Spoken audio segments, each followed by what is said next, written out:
வணக்கம். ராஜராஜன் தர்பார். சமூகத்தில் நடக்கும் சில சம்பவங்களை பற்றி என்னுடைய கருத்துக்களை மக்கள் மன்றத்தில் பகிர்ந்து கொள்ளும் நிகழ்ச்சி. ரீசெண்டாக ஒரு சம்பவம், ஒரு செய்தி. அதாவது காஞ்சிபுரம் ஏனாத்தூரை சேர்ந்த ஒரு தம்பதியர், ஒரு ஏழை குடும்பத்தை சேர்ந்தவர். அவருடைய குழந்தை 30 வருஷத்துக்கு முன்னாடி 1991 வாக்கில் அந்த குழந்தை பிறந்த 2 நாட்களில் அந்த குழந்தையை அழுது கொண்டிருந்தது என்று சொல்லி அந்த காஞ்சிபுரம் அரசு மருத்துவமனையில் அதுக்கு ட்ரிப்ஸ் ஏற்றிருக்கிறாங்க.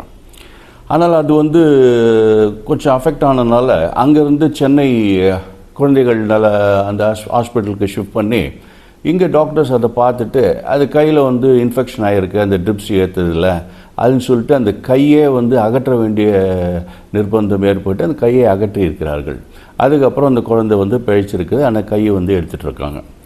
அதுக்காக அவங்க பெற்றோர்கள் அது உயர் நீதிமன்றத்தில் வரைக்கும் போயிருக்கிறாங்க. ஃபஸ்ட்டு காஞ்சிபுரம் சார்பு நீதிமன்றத்தில் வழக்கு தொடர்ந்திருக்கிறார்கள்.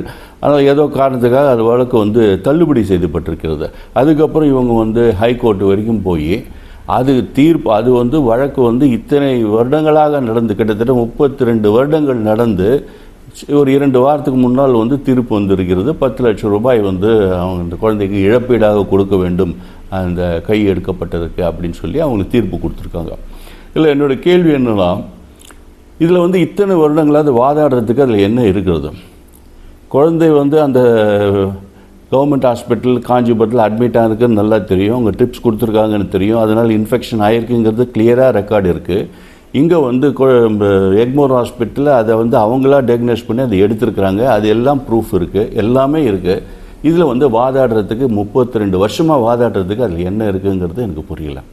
அதுவும் இவங்க ஏழையினால் பெரிய பெரிய வக்கீல் கபில் சிபில் இவங்கெல்லாம் வாதாடினாங்கன்னா ஒரு வாரத்தில் சரியான தீர்ப்பு, அதுவும் சீக்கிரமாக தீர்ப்பு கூட கிடைக்கலாம். ஆனால் இவங்க ஏழை குடும்பத்தை சேர்ந்தவர்கள். அதனால் இலவச சட்ட மையம் அதுக்குன்னு சில வக்கீல்கள் இருப்பாங்க. அவங்க வாதாடி இருக்கிறாங்க. ஸோ என்னோடய கேள்வி என்னன்னா, இந்த மாதிரி ஒரு இலவச சட்ட நிபுணர்களால் அந்த வக்கீல் வாதாடினால அவர் சரியாக வாதாடவில்லையா? அவர் திறமை இல்லாதவரா? இல்லை இலவச வக்கீல் தானேன்னு சொல்லிட்டு ஒரு இலக்காரமாக எதுக்காக இத்தனை நாட்கள் அது தீர்ப்பு தள்ளி போடப்பட்டிருக்கிறது? இத்தனை நாள் கழித்து அந்த தீர்ப்பு வெளியே வந்திருக்கின்றால் அந்த வழக்கு இவ்வளோ வருடங்களாக வழக்குறதுக்கு என்ன இருக்கிறது என்றது அது தெரியவில்லை.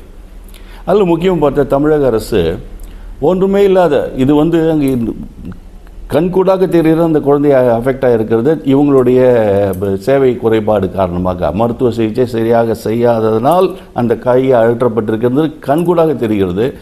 எந்த விதமான மறுப்புன்னு சொல்லாமல் இவங்க தமிழக அரசு 10 லட்சமோ 20 லட்சமோ கொடுத்துருக்க வேண்டியது தானே. இதுக்கு கோர்ட் வரைக்கும் போய் அவங்க ஆர்கியூ பண்ணி அதுவும் இத்தனை நாள் இழுக்க வேண்டிய அவசியம் என்ன இருக்கிறது? ஒன்றும் இல்லாமல் கள்ளச்சாராயம் காய்ச்சி அதில் இறந்தவர்களுக்கு 10 லட்சம் ரூபாய் ஒரே வாரத்தில் தமிழக அரசு கொடுக்கிறது.